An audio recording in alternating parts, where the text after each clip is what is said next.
Hey, well, good evening, everybody. Are you ready for me to start? Yes. Yes, okay, right. Thank you.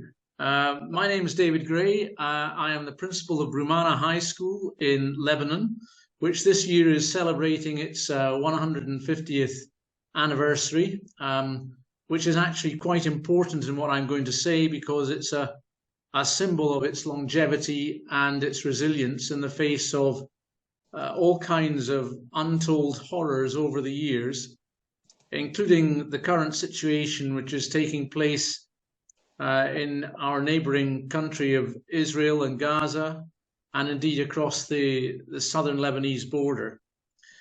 Now, you very kindly invited me to speak this evening, um, and the title is Education Under Siege, question mark, in Rulamana, Lebanon.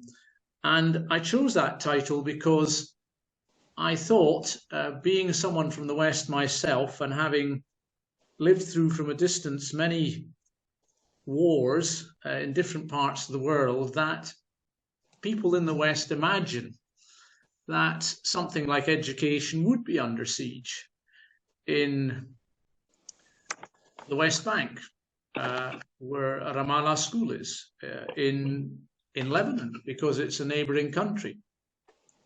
Because the way in which news is broadcast is such to assume, or for the viewers to assume, that whatever horrors they see apply everywhere in the region all the time. And of course, that simply is not the case. So, and even, heaven forbid, if something terrible did happen here, life goes on. Education goes on. It has to. Time doesn't stop. So children don't stop growing up, and going to school for them and for their parents represents normality and the hope for a better future. It's a kind of continuity. So what is it like to educate children in desperate need of learning under the shadow of war in the background? Well, I'll try and talk both practically and philosophically in answering that question. From a practical point of view, when the events of October the 7th led on to retaliation and reaction in Gaza, and indeed in southern Lebanon, and it seemed likely, or at least distinctly possible, that perhaps Lebanon would be engulfed in this war, and may still be, although I pray that it won't be. We met, my senior leadership team and I met and discussed very practical things.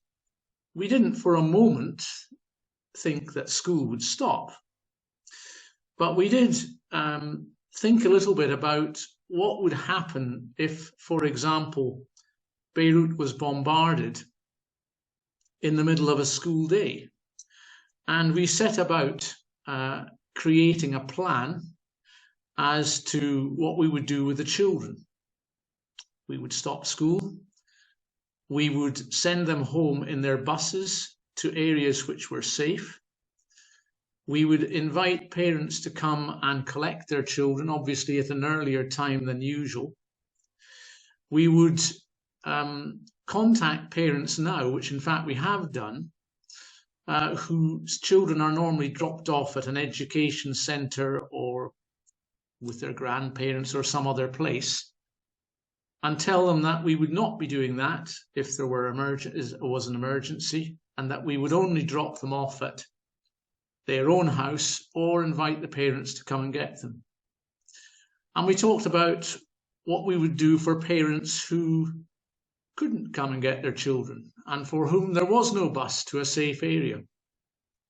And we in fact decided that we would keep them at school and until their parents could come, and if necessary keep them overnight or for several nights in our boarding houses. And indeed we have even bought extra bed linen for such an eventuality. And we have recorded all this, and the document is in the hands of those people who will need to send out messages through the parent app that we have on the day, assuming, of course, that we can use the parent app. Otherwise, we might have to use telephones and so on. And we have trained our secretarial staff in what they would have to do. We have also instructed each other as to what we shall do if this eventuality happens.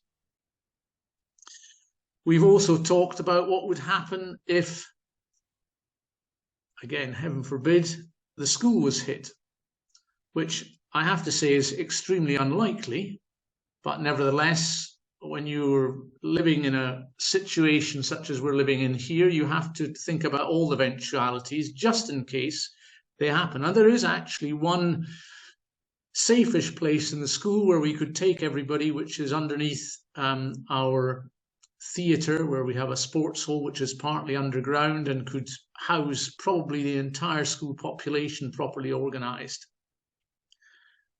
And I then wrote a letter to the parents, and a detailed letter as to what would happen in an emergency, what we would expect them to do, what we would do.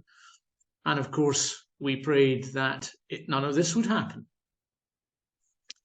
So from a purely practical point of view, these are some of the things that, that we thought about and that we planned for.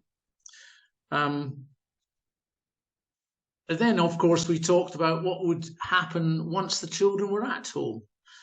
And we said, well, of course, we'll go online, which we've done before during the pandemic, and we'll teach from home. And we've even gone to the lengths of finding out which staff couldn't teach from home and who would come into school to present their lessons online. We have a total of 7 staff who would do that. We know where we would put them. The rest of the staff have been thoroughly briefed about how they would teach online, and we've made sure that they've got suitable equipment and access, etc., even down to what they would teach online and what hours we would follow. This, of course, is always assuming that there would be internet connection, which there might well not be. And then we would be into a situation where we'd be having to send work home, etc. But what you'll notice about all this, I mean, and it's easy to be calm, cool and collected when nothing's happening, is that we haven't envisaged the school not operating. We have continued with the view that whatever else happens, even if it had to close for a short time, we would carry on. If I go on from there a little bit, what actually happened at school was that once this crisis emerged, we had families taking their children away. We have 1,284 children aged between 3 and 18 at Romana High School, and 31 families took their children away, they told us, and they went abroad. They went to the Gulf. Some of them went to Europe, some even went to the USA. You'll be interested to know that just about a month later, 28 of those families have come back. They panicked. Understandably, I don't blame them at all. They have little children, they want to be somewhere safe. They thought that Armageddon had arrived, and so they did that. But in fact, they have come back. And if I move on now to actually what happened psychologically, there was definitely a sense of incipient panic, I think, amongst our parent body, and indeed amongst all the people that I met. And I feel that this was partly fueled by the behaviour of foreign embassies, including my own country, the UK, who put me under considerable pressure to leave the country as soon as possible. And indeed, that's what the embassies did. They said, get out while there's a window of opportunity. We can't guarantee your safety. And of course, there is only one airport in Lebanon. And if by any chance the Israelis bombed that, then there would be no way out except perhaps a boat to Cyprus. And I had parents visiting me, British, European, American parents visiting me saying, should we go? Should we stay? Because they were very frightened. Now, I can understand that from their perspective. But what I think was unfortunate was that what the embassies were telling the citizens of their countries I can only describe it as a panic, spread amongst the Lebanese population, who naturally thought, well, if this is what the embassies are saying to the foreigners, they must know something we don't know. The war is going to engulf Lebanon now, soon. And that created enormous anxiety.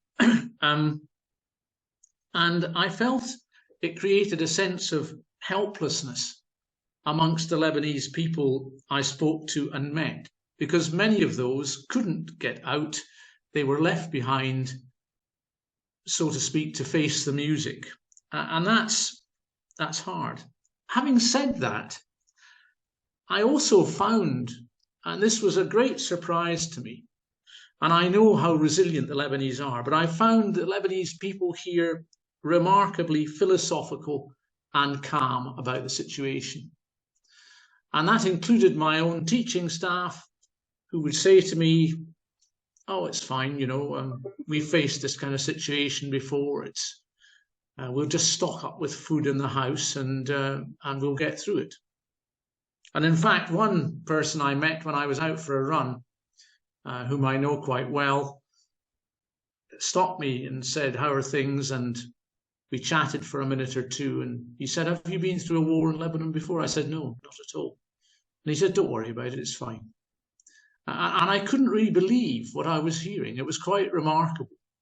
And I have a great admiration for the way in which people here are able to adapt to, frankly, potentially terrifying circumstances. But then they've seen it all before. It's not new for them. And yet at the same time, paradoxically, they're worried, they're anxious, they're concerned about security. There's a sense of uncertainty. There's been a great movement of people in Lebanon, into Lebanon as well, away from the south of Lebanon, the dangerous areas up to Beirut and into the Meten region. There's been a huge influx of Syrians as well in the last couple of months. And this is an unsettling effect on people. And it has meant that future plans are put on hold.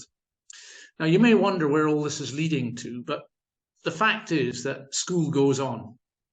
And now it's ever more important to learn about and practice the school values that we kind of take for granted, and to honour the words individuality, freedom, equality, respect, tolerance, peaceful resolution, Quakerly values that are part of our foundation and that we talk about every day in some respect to the children. And now they carry, in a sense, a greater weight because life is threatened and more fragile than ever. And then similarly, other aspects of school life suddenly become more important as well. Community service, which in the upper school, 160 hours are required to graduate from the school, where our students help the poor, the people in the community. They give service to others. The school motto is, I serve, in all kinds of ways. And of course, that comes to the forefront of our thoughts when we are aware of what is going on in a neighbouring country.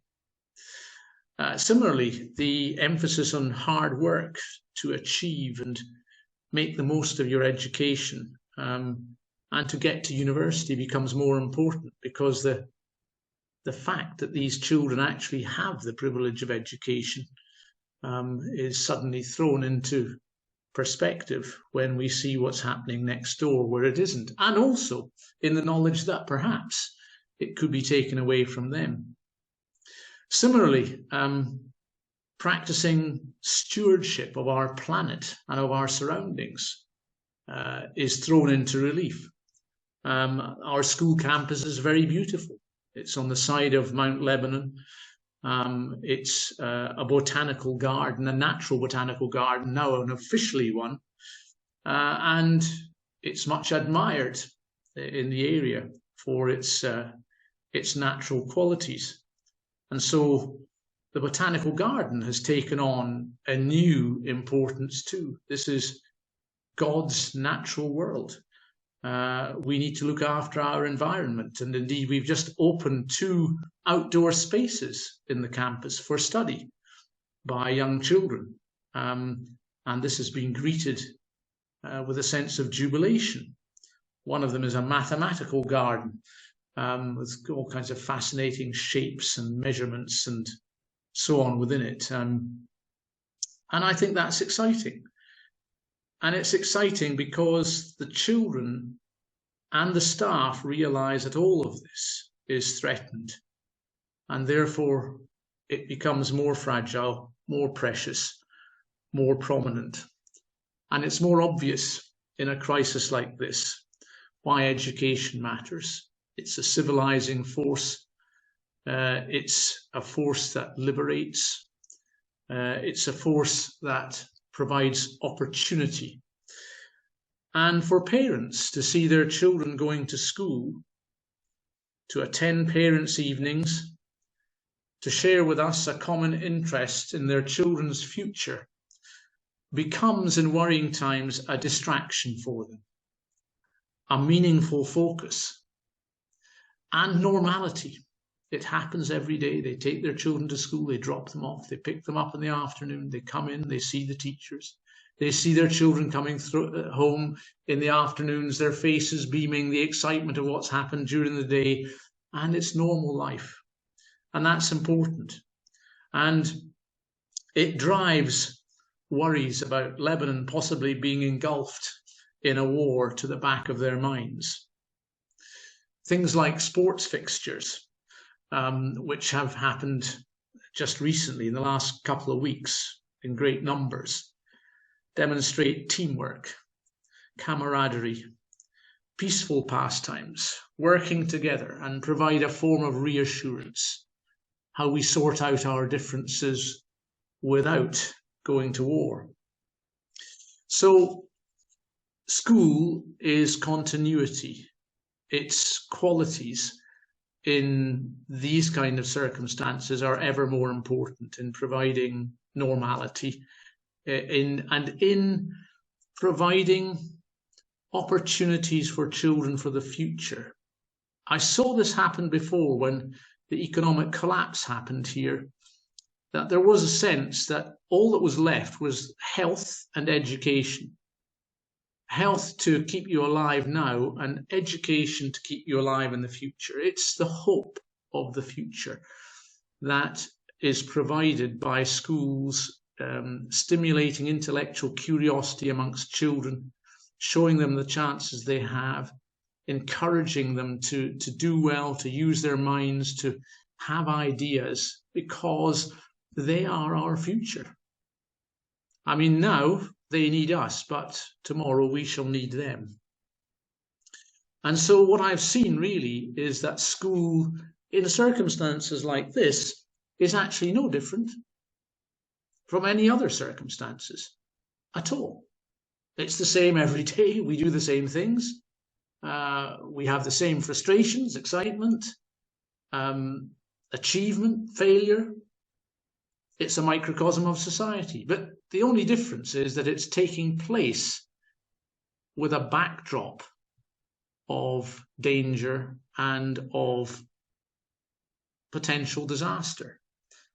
But actually, when you come into the school, it's a haven of sanity and calm and continuity. And those features are very, very important in the current circumstances.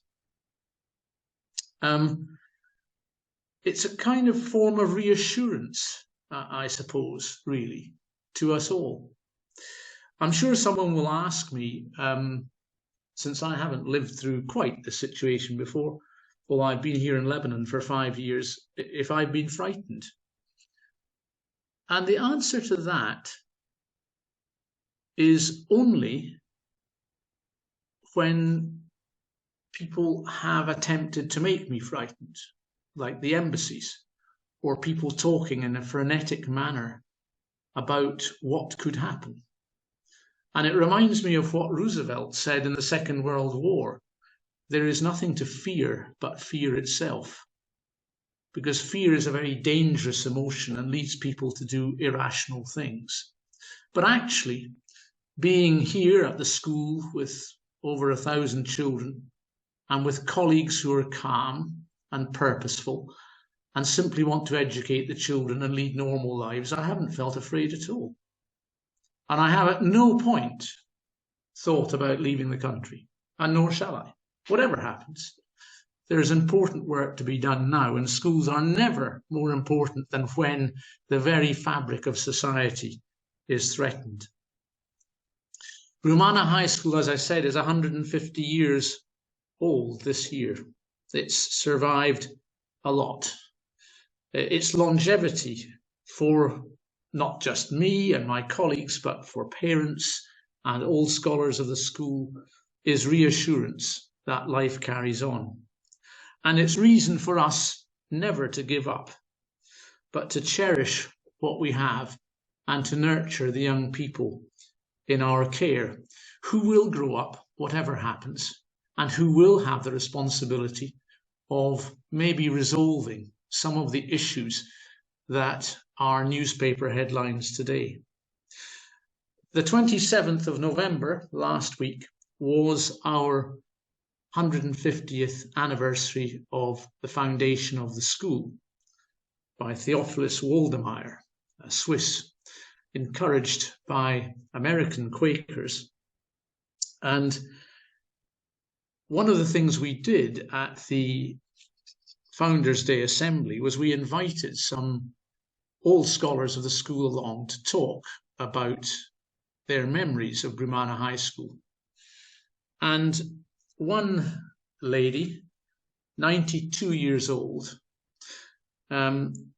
recalled the Civil War and pointed out that Brumana had had 15 bombs land on it in the course of the Civil War, and that everybody had survived, and that she was thankful for that. And she expressed her undying affection and love of the school for providing her with protection and reassurance and a good education. And I thought it was lovely that she said that. So the other question that I asked myself is, what do young people think about when turmoil surrounds them, such as now? And actually, there are a lot of answers to this question, some of which are more obvious than others. The first thing to say is, well, yes, they are aware of what's going on, but it doesn't touch them as it does us. They're youngsters. They're excited about living, about the everyday things that they're discovering in their own lives and at school. The whole business of the threat of war is rather remote, although you may have seen something on YouTube the other week where one of our 5-year-old children was in the Dobbing Hall, which is an assembly hall at Brumana High School. And he said that he loved his country and he hated war and he didn't want it to come to Lebanon. It was very sweet the way he said it, but it just shows you that even a child that age is aware of what's going on. But on the whole, the children just want to get on with their lives. For some of the older ones, who are perhaps nearing the end of their school careers, it makes them cynical about the adult world and disillusioned with it. Some, it makes them want to leave as soon as possible, that is, to study abroad. And for some, it's another distraction to avoid working, an excuse not to work hard at school. But for the vast majority, it is business as usual, and it gives them a sense of urgency that their education is important and they should value it and they should appreciate it, and it's precious and special. And they'll tell you that. And that's the way we try to keep it. If we were in any way to compromise the education, close the school for a while, do other things that were really the reactions to fear, we would be succumbing to the destruction that has been brought about around us. And that we must not do. The best way to honour the dead, in my opinion, is by living well and by cherishing what we have. If we were to do otherwise and waste our lives or squander them, that would be an insult to those who have been tragically killed or may die in the future. The war is not here, and I pray that it never will be. Lebanon has too many problems to face as it is. It doesn't have a president, it doesn't have a working government, it remains in economic collapse, it lacks planning and infrastructure, it has 60% unemployment and 80% of people still living below the poverty level. It doesn't want war. Nobody here wants war. Oh, well, there are some, but not many. The vast majority of the population want to get on with their lives peacefully, bring up their children and families, and see them grow up, marry and have children of their own, and be successful people, and maybe rescue their own country too. It can't cope with a war, and it has no appetite for it. And I hope, in God's name, that it doesn't come here. But I am much reassured by the conduct of the people I see around me and the way in which they carry out their everyday lives. It's actually very reassuring and thoroughly admirable. And the school survives, and it will go on surviving. Now, I was asked to, and this is not really a plug because I had no idea when I was asked to give this talk that the business of donations would come up, but I was asked for a link, and I've given that to Lois. But if you did want to make a donation to the school at the moment, I want to suggest to you an endowment fund that we've recently set up. It's called the I Serve Endowment Fund, I Serve being the school's motto. And the idea of this is to generate a large capital sum to invest so that the interest can be used to educate children in the future, in the long term. And I'm mentioning this now because I feel at a time where our security and future is threatened, it's a very good way of investing, knowing that your money will never be spent because it's only the interest on it that will be spent, and it will provide that liberation that education provides for all young people long into the future.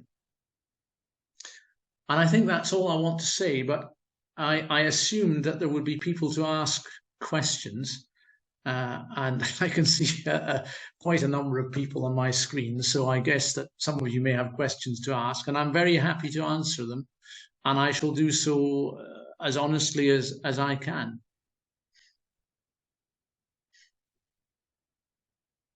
I have a million questions to ask, but everyone else should have a chance first. But the whole time you were talking, I'm looking at a map, and of course, the Gaza Strip is on the Mediterranean. Yeah. And Lebanon is just north of, yeah. And you're right next to Syria. Yeah. It's very interesting. And I'm wondering, has anyone from Gaza tried to get to Lebanon? I guess it's about 1,000 miles, but by boat. I mean, is that even possible? It's not far. I mean, we're only about, where I am here, I guess, is about 100 miles from where the trouble is. 100 miles? Okay, maybe a little more, 120, but it's not far. I've actually checked it on Google. Lebanon is a very small country, and Israel is also a small country, Right. and they're right next to each other. So, distances are nothing. But what I can assure you of is that if you were sitting where I am now, you would be totally unaware of anything except a calm, quiet Sunday evening with the stars in the sky and a little chill in the air and the owls hooting.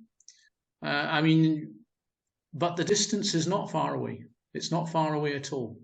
And yet it could be a million miles away. So I was tenfold out. It's 100 miles. Okay, that's very interesting. So has there been anyone show up? Have there been any refugees show up in Beirut?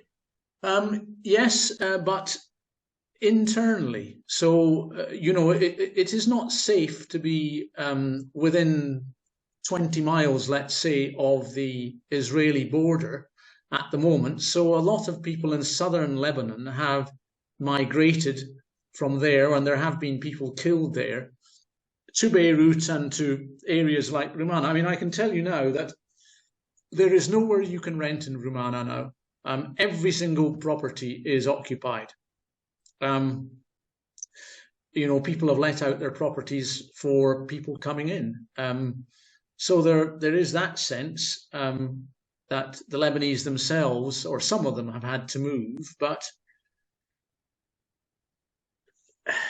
And is there a sense of danger? Well, not really, unless you were foolish enough to go to the areas that are where artillery fire is being exchanged. It's relatively safe, but it's vulnerable because Lebanon is not in a position to defend itself.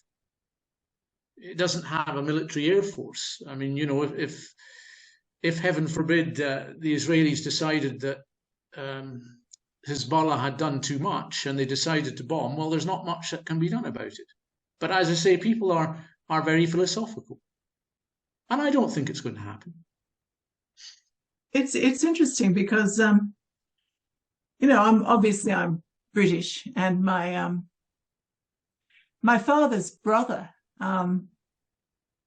told me about watching the Battle of Britain from Eastbourne, just looking up at this. Yeah. I mean, he wasn't worried about it at all.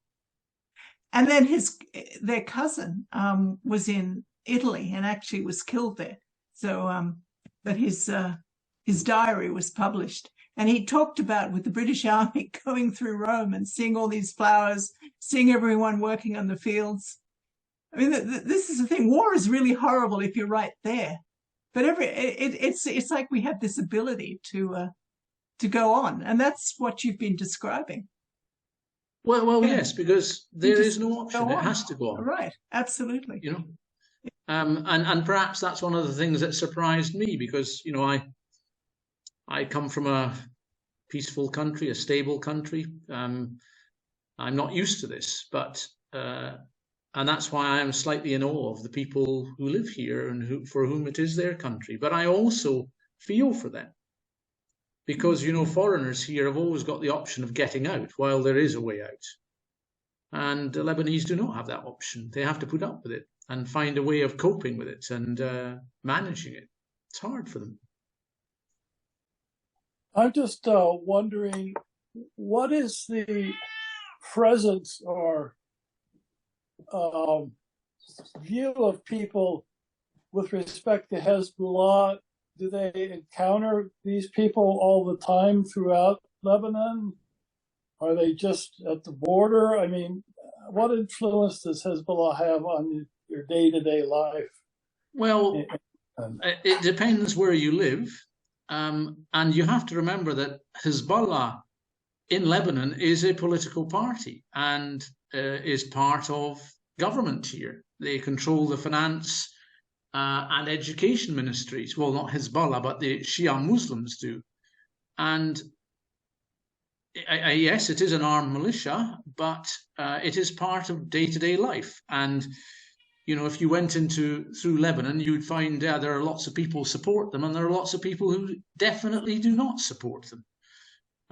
This is a multi-racial, multicultural, multi-religious society divided into its own quarters.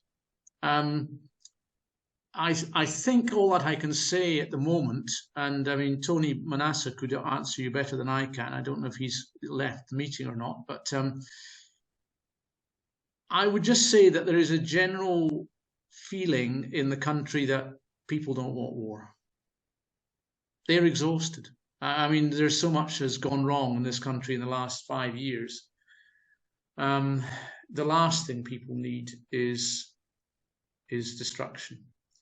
They had it with the Beirut explosion in 2020, which displaced 300,000 people.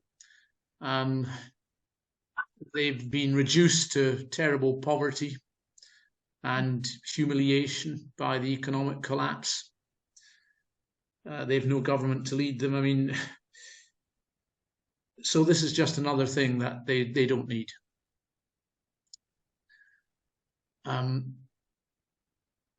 Yes, and Hezbollah is not the way here that it is seen outside the country as a terrorist organization. This is part of the fabric of Lebanese life. They are, I mean, Nasrallah, their leader, is a political figure in Lebanon, and meets with all the other political figures to decide things. It's a very strange situation. You have a country where one of the political parties has a militia that's probably stronger than the Lebanese army. But life goes on, and the Lebanese are used to this kind of form of coexistence. Because if they don't coexist, then then you're talking about the civil war, which has never been declared finally over, although it is. You know, it's interesting. Since you last talked to us last year, I've followed what's happening in your school, because I hadn't known that there were 2 Quaker schools in the Middle East, and that was very interesting to me. And of course, the other one is Ramallah on the West Bank. And I just, you know, I just think that both schools are incredibly important, and I'm really hoping that people will donate individually and through meetings and through yearly meetings. Edward Syed, who was a Palestinian, his wife was, I believe, she was from Brahmana school. I know her parents were Quakers. So, and the lady who was the Hanan Ashwawi, who was the Hanan Ashwawi. Yeah, well, she came from Ramallah. From Ramallah school. So every time I hear of a peacemaker, in the Middle East, I find that there's a connection to one of these 2 schools, and that is absolutely thrilling to me. I just think it's tremendously important for British Quakers, American Quakers, everyone outside to do what we can to support these schools. And you're doing a great job by yourself. I mean, you now have a weekly newsletter that I get, which is, and you've got a very active YouTube channel. There's a lot of things going on, and I think it's fabulous what you're doing. We've not been able to get in touch with the principal of Ramallah School, and we want to. That was our first thought after October 7th, was to try and see what we could do to help. But what they did was, they closed the school on October 19th. Now it's all remote, and I understand there's very little access to the internet in the West Bank. Now, of course, the West Bank is not Gaza, but they're having all kinds of problems too. So I just think it's great what you're doing. I think it's very kind of you to say so. But what we're doing is just normality, really. But we are aware of its significance. And sorry, Tony. All right. But we're aware of its significance, and I think that the most important thing I can do, because I'm often disappointed, because we haven't achieved this or we haven't achieved that, but then people will say to me, well, hang on a minute, you're living in extraordinary circumstances, all kinds of things have happened. And so my job in a way is to keep the school going, to keep it working as normally and as successfully as possible, and to provide that environment of calm and continuity that it requires. And all right, yeah, the exam results might not be as good this year as last year or whatever, but everything is relative. The important thing is that the children are there at the school being educated, being enlightened, and learning important values that will carry them through life, just as you said, Susanna. And I think that matters. So again, compared with the West, education has different measures. It has different value from what it does in the West. I mean, I suppose that the value is the same all over the world, except it's kind of graded. It depends where you are and depends on the circumstances. But yes, I think a cool head and keeping calm are very, very important in these circumstances. Because one thing I did see the last few weeks was people's inclination to panic. And that's a very frightening thing, because it's fear, it's all kinds of irrational things happen then. And that's what the school doesn't need. The school must always be that haven of calm and continuity where children can learn and parents can also be reassured. And that way life can carry on pretty well normally. I mean, you've no idea the pressures there are when something like this happens in Lebanon for things to stop, for inertia to take over, for people to drop their plans, for people to say, oh, another time, now's not the time. And my job is to keep things going and say, no, we carry on, keep our eye on the horizon. Never mind the kind of all the rough storms happening around us, they will pass, all things will pass. We must keep our eye on the horizon, the destination we're going to, and we'll get there. As soon as we get distracted or deflected by the troubles going on around us, we're lost. Yeah. Yeah.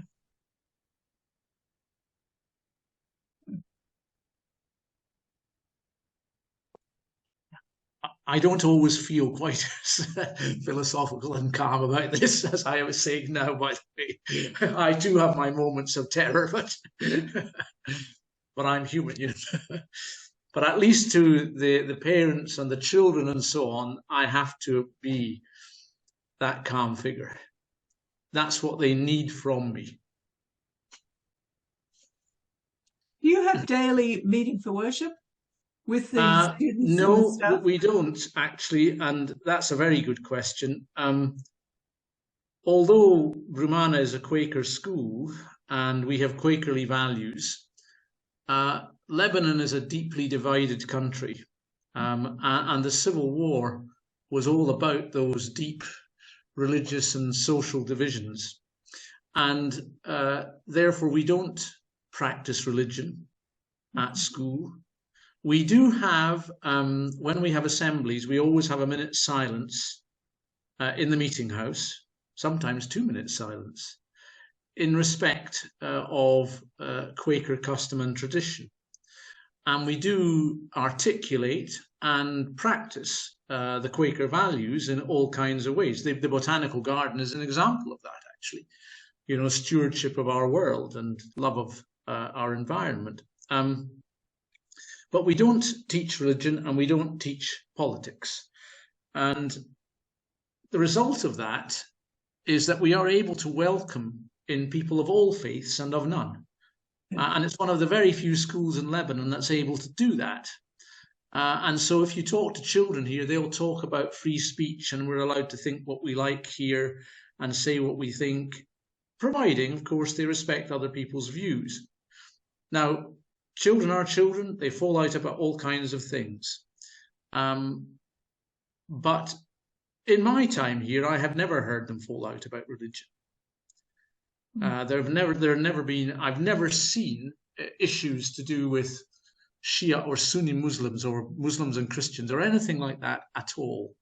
They fall out about everything else. But I mean, that's the nature of young people growing up. They're working out, what they can say and what they can't, but not about religion. And I think that's an important feature of the school, actually. And it's one of the reasons why the school has turned out diplomats and politicians who are able to bring people together, because they grow up living with people from different backgrounds that they would not be afforded in other kinds of schools. Yeah. Great. So, but if someone wants to have meaningful worship, I mean, is that yes, possible? But that's separate. It would be outside school, That's and in fact, the meeting, there is a meeting room in the administration building of the school, in which old scholars, I mean, Tony Manasseh is one of them, when he's in Lebanon, would come and meet on a Sunday for Sunday meeting. And when Quakers come over from the UK or anywhere else, they can go to the meeting on Sunday. And indeed, students at the school could also go if they chose to. It's up to them, really. But it's not something that, it's just too risky. Yeah, yeah. You know, now, one thing I will say, I taught a book, because I still teach at the school. We are short of English teachers. So I teach at a fairly high level, at IGCSE level, which is a British qualification. And I was teaching a book called Life of Pi last year. You may have seen the film or even read the book, which is all about survival and about religious belief and the existence of a universal God. Now, I had a smallish class of 12 or so, and they loved that book. They thought it was wonderful. They would have talked about it all day long, because it allowed them, through the medium of the book, to talk about their religious beliefs. And that happened, and because it was through the book, it happened in a very civilized way. And I had a great mixture in those 12, but half of them were Christians, and the other half were a mixture of Sunni and Shia Muslims. And it was fascinating to hear them talk, and to hear them talk about, you know, if there's a God, what God is, if there can be a universal God that crosses from Hinduism to Judaism to Christianity to Islam. And they were very keen to talk about these matters because they interested them. They wanted to know what the meaning of life was. And so to teach, in a way, religion through a book, a novel like that, worked very well. And it did not lead to any antagonism, because they were always having to bring it back to what the situation was in the novel and how the main protagonist survived and why he thought that there was a universal God protecting him. And it was very interesting, actually. Wow. Can Tony say something about being a former student? I mean, this is great that you've got a former student here. Is he still there? You're muted, Tony. Well, actually, I was there for a very short while as a student, but let me touch a bit on some of the things that David said. Well, actually, Brumana High School and Ramallah School, when they were started back in the 1800s, late 1800s, it was a very global Quaker approach to the Middle East. So we had, like in Lebanon, we had an orphanage, we had several satellite schools, and we had a mental asylum, later on a TB sanatorium. All those were really Quaker endeavors. And with the days and with the troubles in the area, these started closing down. And what remains right now is Brumana High School and the Ramallah School. And as David said, and he said it so well, is that these two schools have taught so many Arab leaders, and they've made out of them, they've made thinkers out of them, rather than taking sides and think. On the contrary, they were bringing cultures together. They were better communicators with the West because they were educated at these schools, who believed in openness, who believed in intercultural exchange. You see, so take, for example, ministers in Bahrain or in Saudi Arabia, or they all went to Brumana High School. A lot of them went to Brumana High School, and these are the leaders now. So these are the ones who are able to communicate with the West, better communicate with the West, rather than people who are ardent, who are very closed in, who are very fanatical. Anybody who's been to our schools came out to be more open, ready to exchange ideas, ready to seek peace. So, you see, I find that these two schools are really essential to the Middle East, especially at this time of very strong conflict. And the conflict today at the Middle East has reached a point where I think of no return. I mean, here I may differ a little with David in that the Middle East is heading towards what could be catastrophic. And what we've seen so far is only the beginning. I'm sorry to differ about that, David, but it can really get dangerous. And these coming few days or week or so may be an indication of what's to come. Yeah. Yeah. Is there any present higher education in Lebanon? Yes. Yes. And years ago, I had a colleague who had taught at the American University. And that in the old days, that was a very fine school. I don't even know whether it's still operational. It is. I mean, there are lots of universities in Lebanon. AUB, I think, is the one you're referring to, American University of Beirut. Yes. Of which Tony, I think, is a graduate. LAU, the Lebanese American University, the Notre Dame University. There are dozens of universities here, and they are very good, most of them. Wonderful. And AUB has the reputation of being the best university in the Middle East. But yes. Not everybody agrees with that, but that's its reputation. Yeah. My friend Raoul Bertrand was a professor of classics in the university, the American University. Which year was that? Which year was he there? Well, it was way back in the probably the 1960s. Oh. Well, I went in 69 and graduated in 75. Yeah, before that. Yeah. You see, AUB. That's good to know. That's good to know. I'm glad that the answer to that question, that there is plenty of higher education. Again, it's a myth that we think that there is no left more higher education, but that's wrong. Yeah, we're wrong. I think there's a tendency in the West, because things blow up and so on, to kind of see the Middle East in a homogeneous way, where it's really quite heterogeneous, and Lebanon is different from all the other countries around it. Really, it's in living here, I kind of find it a peculiar mixture of Europe. It's very Europeanized in many ways, and Americanized as well. And yet there's an aspect of it which is also very Arabic, and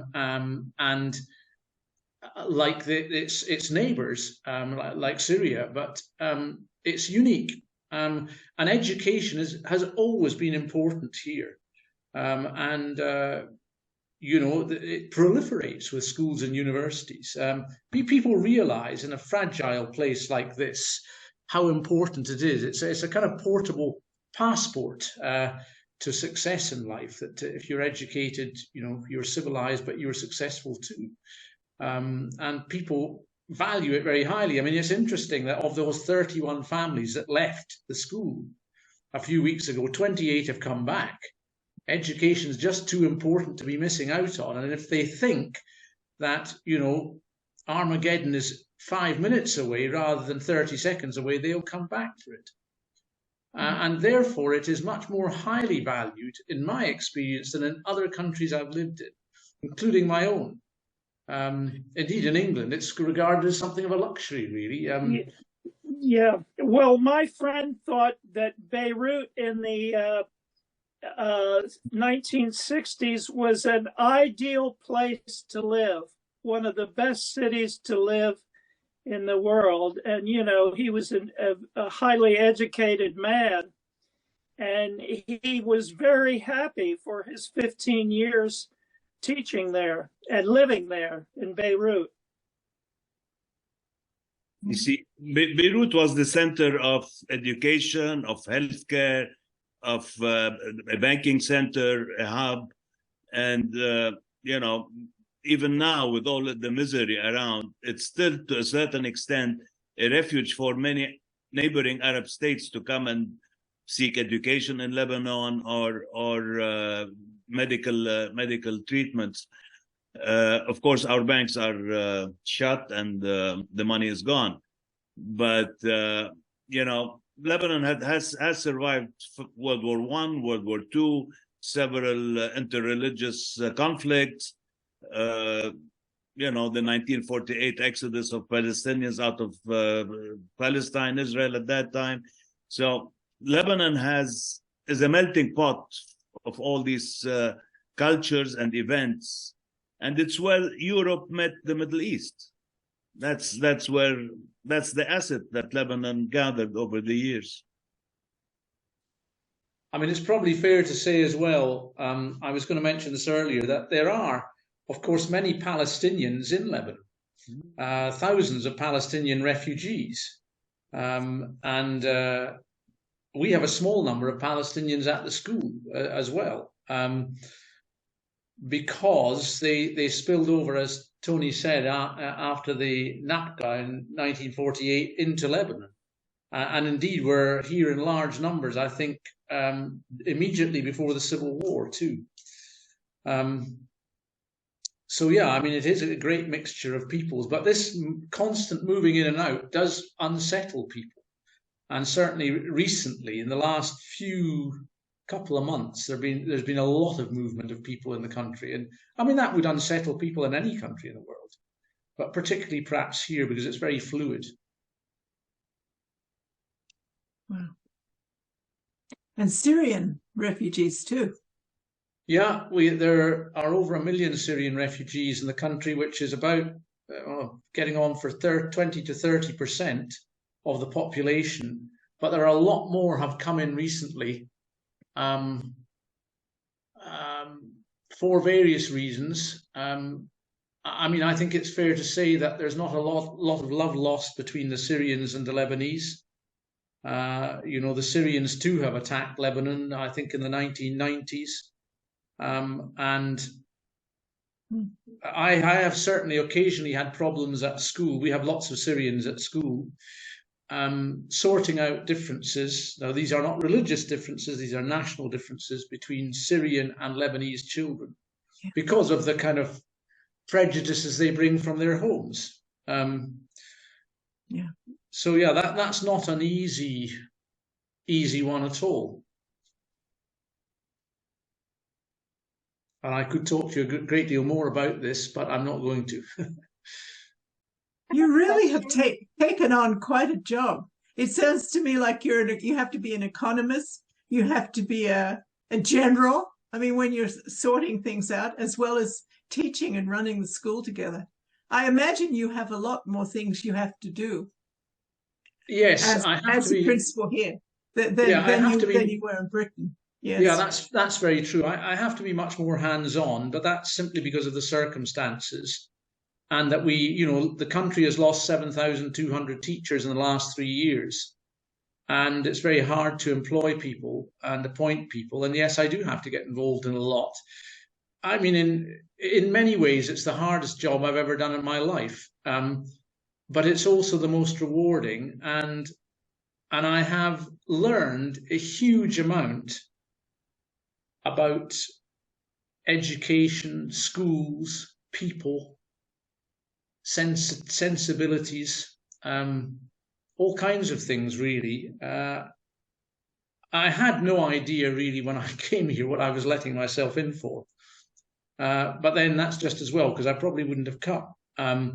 But once I had come, I realized that actually what I was doing was very valuable, and that I had years and years of experience that I could pass to other people, Yeah. And help them. And sometimes I feel actually quite hopeless and helpless because I feel I'm not doing enough.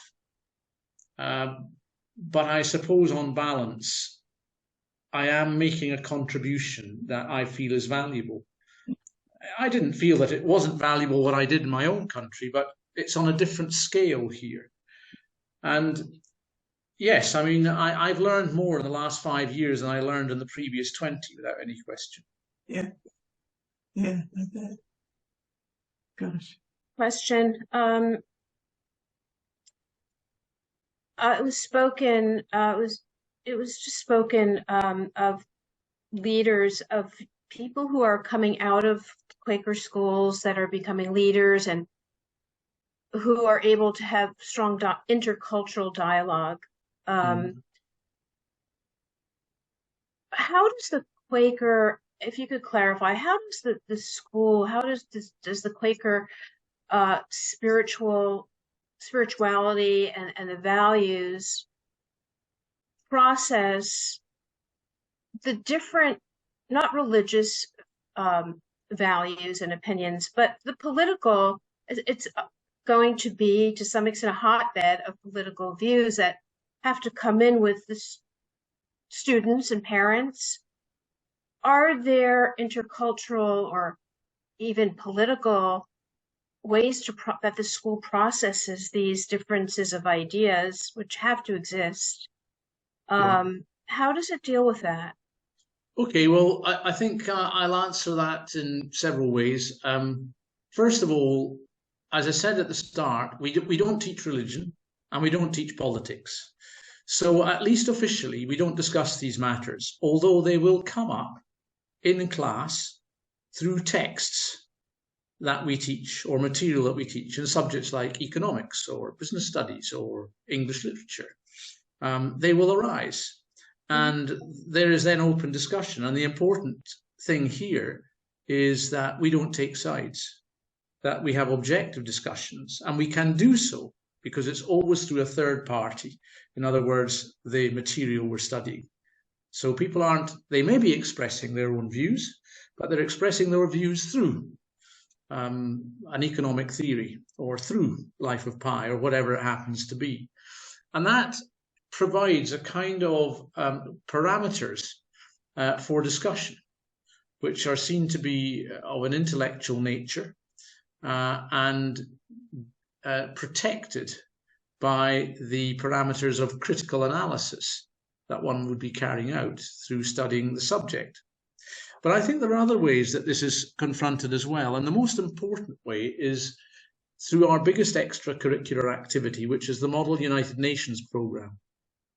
Now, the Model United Nations Programme is an organization which effectively creates in schools a setup like the UN, in which global matters are debated, discussed, argued over in a manner through which, by peaceful means, resolution is reached.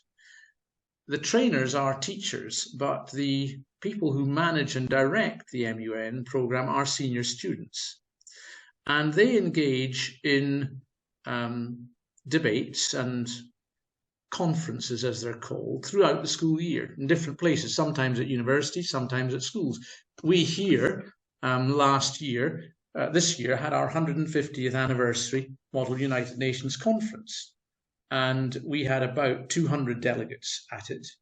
And we had 2 schools from other countries, one from Oman, an international school, and one from England, a Quaker school in England. And they took part, and they came and stayed for a week, and they took part in the 3-day conference along with all the Lebanese schools. And of course, the thing about the conference is that it's not straightforward debating, because each delegate is allocated a country to represent. So, for example, you could end up with someone from Rumana High School having to represent Gaza, or having to represent Israel, or having to represent South Africa, or China, or the USA. And what they have to do, because they know what the topics for debate will be in advance, let's say, for example, carbon neutral world, they have to debate these topics from the point of view of the country they're representing. So in advance, they carry out a great deal of research. And then on the day of the conference, they have to pretend that they're from Iceland or wherever it happens to be. And in this way, they get under the skin of other cultures because they have to actively empathize with those cultures in order to present as strongly as they can their point of view on any given topic, whatever it is. Now, we have about 200 upper school children out of 500 actively involved in the Model United Nations programme. And from this, they learn to understand how people in other countries think, what their views are according to their cultures and their geopolitical stances, etc. And they meet and they will be trained and debate topics throughout the year. They'll meet 2 or 3 times a week, often late into the evenings, in preparation for the debates which happen at the weekends. So I think that this, and we pride ourselves on MUN, we're one of the best, if not the top school in the country in this particular field. And I think the fact that we are an open-minded establishment in terms of the Quaker principles of equality, freedom, respect, tolerance, peaceful resolution is one of the reasons why. And the fact, of course, that we have people from all backgrounds here. That's fascinating. Wouldn't it be wonderful if our politicians participated in this program and learned to speak for other countries? Yes, that would be great. Can you imagine the United Nations in New York working like that? Thank you. Thank you. Not at all. Fascinating.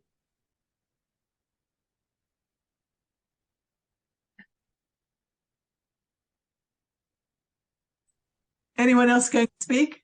Ask a question? David, I'm wondering if you could tell us the favorite thing that you've learned in your 5 years in Lebanon. Beautiful. I think the thing that I've learned probably more than anything else is not to be judgmental. Very good. Yeah. When I came here, I thought I knew it all. I had run very successful schools in the UK. I'd been a school principal for 26 years. I had a very successful career. And what I learned here was that I could not impose my opinions or my prejudices or my premature judgments on other people, because I was in a very different world altogether.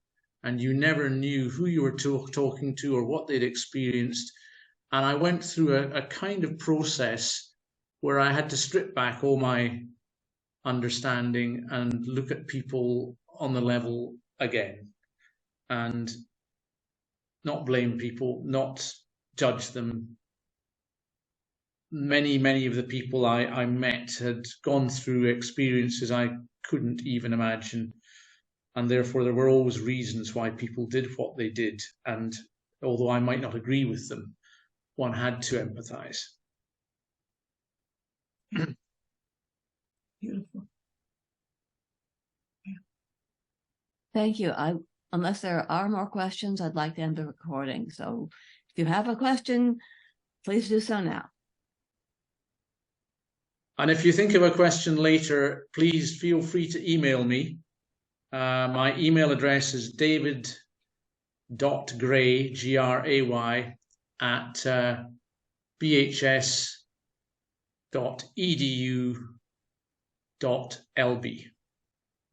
Thank you.